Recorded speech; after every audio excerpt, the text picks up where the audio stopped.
আসসালামু আলাইকুম বন্ধুরা, সবাই কেমন আছেন? নিশ্চয়ই ভালো আছেন। আজকে আমি আরও একটা নতুন রেসিপি নিয়ে আসলাম। রেসিপিটা হলো বিরিয়ানি। আজকে আমি আপনাদেরকে খুব সহজে অল্প সময়ে বিরিয়ানি রান্না করে দেখাবো। তো আপনারা দেখতেই পাচ্ছেন এখানে আমি পেঁয়াজ কুচি, গোস্ত, কিছু মশলা রেখেছি। তো আমি এখন রান্না করতে গেলাম। বিসমিল্লাহির রহমানির রহিম। আমি কড়াইটা ভালো করে গরম করে নেব।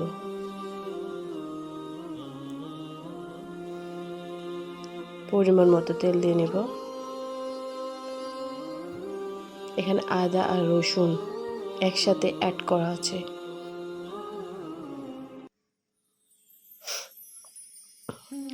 তারপরে এখানে আমি কিছু গরম মশলা দিয়ে দিব। এটা হলো গোস্তগুলো রান্না করার জন্য।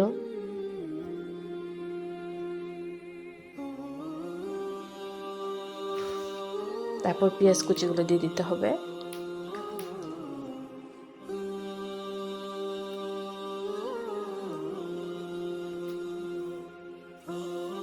তারপর পরিমাণ মতন পানি দিয়ে এগুলোতে লবণ, হলুদ, গুঁড়ো মরিচ আর আমি এখানে ধনিয়ার গুঁড়ো দিয়েছি। সবগুলোকে ভালো করে মিক্সার করে নিতে হবে।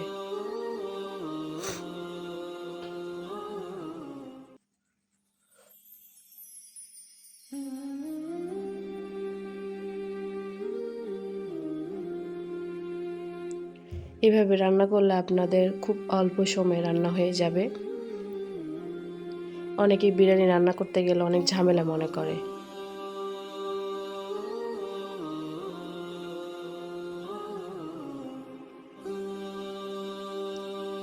আমি এখানে ভালো করে কষে নিয়েছি। এখন আমি গোস্তগুলো দিয়ে দেব।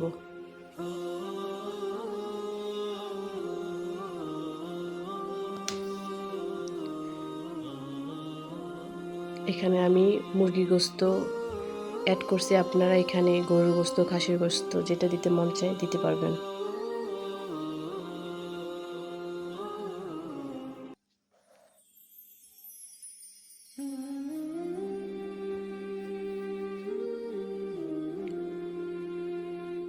সিদ্ধ হওয়ার জন্য ঢেকে দিলাম। দেখতে পাচ্ছেন কিছুটা সিদ্ধ হয়ে গেছে। তো পানিগুলোকে শুকানোর জন্য চুলার জালটা বাড়ায় দিয়ে শুকাতে হবে পানিগুলো।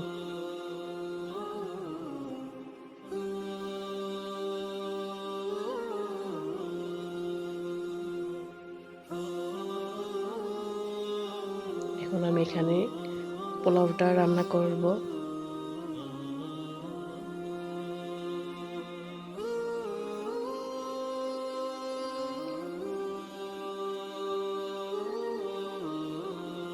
এখানে আমি রাঁধুনি মশলা নিয়েছি, পেঁয়াজ কুচি নিয়েছি আর কিছু পোলার চাল।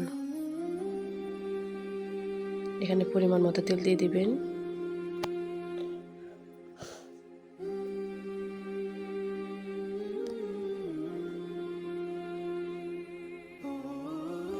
এখানে আদা, একটু রসুন নিতে হবে সামান্য পরিমাণ।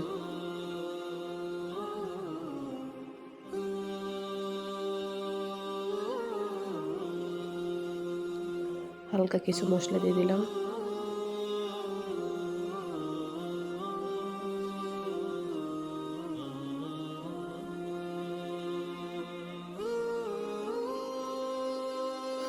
তারপর পেঁয়াজ কুচি দিয়ে দিতে হবে।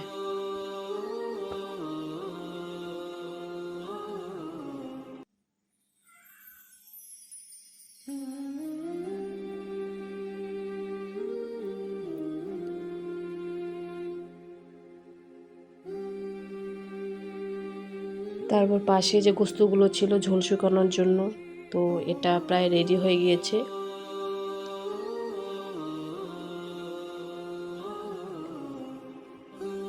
এখন আমি চুলা নিভিয়ে দিব। এখন আমাকে পোলাওটা রেডি করে গোস্তগুলো তার সাথে অ্যাড করে দিতে হবে।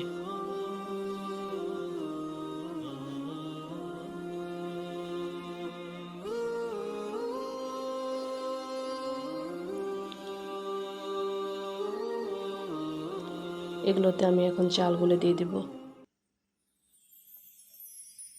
আমি আগে থেকে ধুয়ে রাখছিলাম।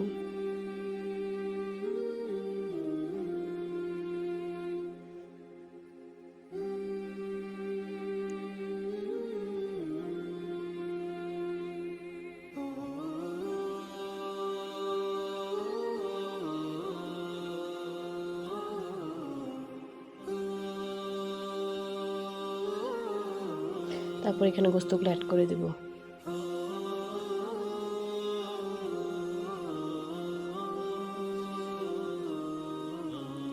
এইভাবে যদি আপনারা বাসায় ট্রাই করেন খুব সহজে রান্না করতে পারবেন বিরিয়ানি। তারপর আপনারা পরিমাণ মতো পানি দিয়ে দেবেন।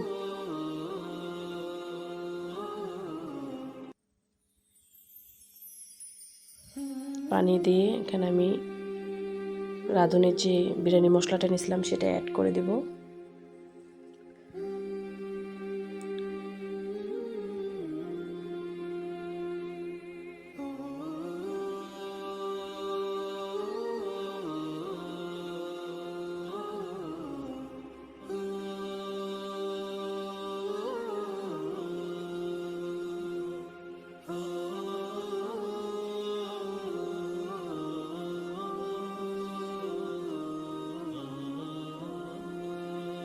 ঢেকে দেব। ঢেকে যাওয়ার পরে দেখতে পাচ্ছেন ঝোলগুলো শুকিয়ে গিয়েছে।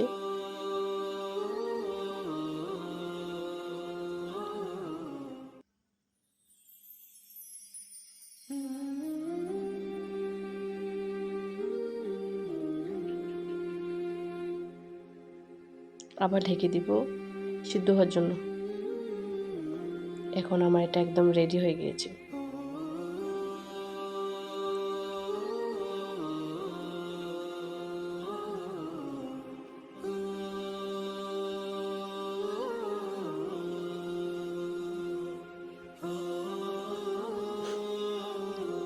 এটা পরিবেশন করলাম। তো ভালো থাকবেন। আসসালামু আলাইকুম।